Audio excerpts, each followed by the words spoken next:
Cyberpunk 2077 Glitches is finally here, after it was first announced 23 years ago for the Nintendo 64.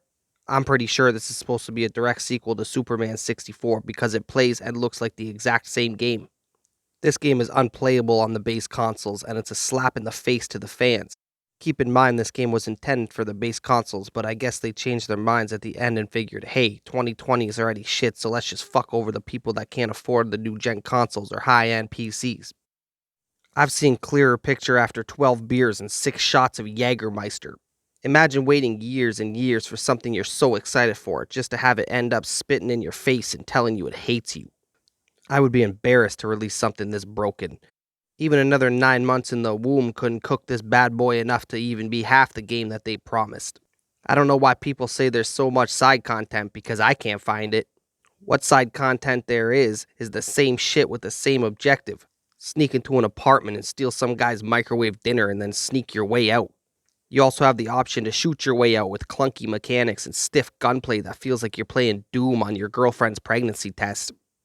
The most fun I came across was shooting a guy in the face because he told me to fuck off, but then the cops teleported out of nowhere like the fucking Terminator and melted me in 3 seconds. For a game that says you got so much choice, it feels like they choose what happens for you. The narrative is boring and drags on longer than it should. I only remember Judy because she's hot as fuck. Just be aware if you want to get in that taco box, you need to be a woman because she's a straight up lesbian. The driving feels like something from that old game at the arcade where you would tap on the gas pedal twice and your car's front end would lift up and give you a boost.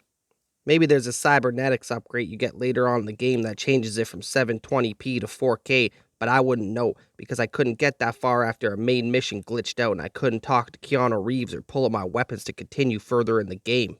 After restarting a new character, I'm pretty sure the frames went lower than they were in my first playthrough. Somehow. Out of the 45 hours I've played, I still can't find a use for the hacking system. Why would I hack a guy with a stupid minigame that takes 30 seconds when I can shoot him in the head in 2 seconds? The hacking minigame is like playing Sudoku. Who the fuck even knows how? There's a bunch of numbers you need to find the right ones, but sometimes it's right and sometimes it's not. Maybe I'm just dumb, but I don't get it. There are vending machines everywhere that sell soda or some kind of canned drink that does nothing for you. If you removed 400 out of the 5,000 vending machines in the game, maybe it would perform better.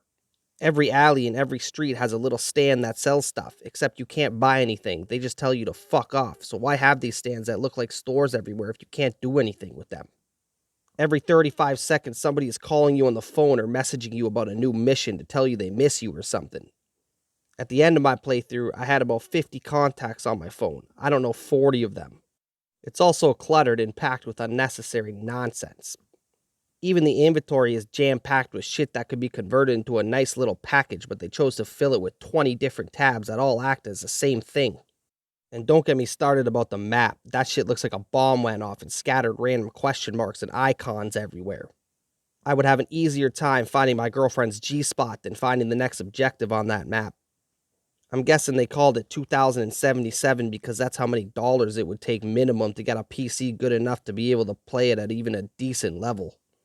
They got this thing called the brain dance where you go into somebody's memory, but you don't dance. You just spend 15 minutes trying to find the color yellow hiding at a certain time in the memory. If I wanted to find Waldo, I would buy the fucking book. I thought this was some kind of sick joke until CD Projekt Red released a statement saying that they knew the game was shit on base console but released it anyways. And that's when I lost all respect for the company who made The Witcher 3 one of, if not the greatest game of all time. I guess this is just one final fuck you from 2020 just to make sure you don't forget what year fucked you the hardest.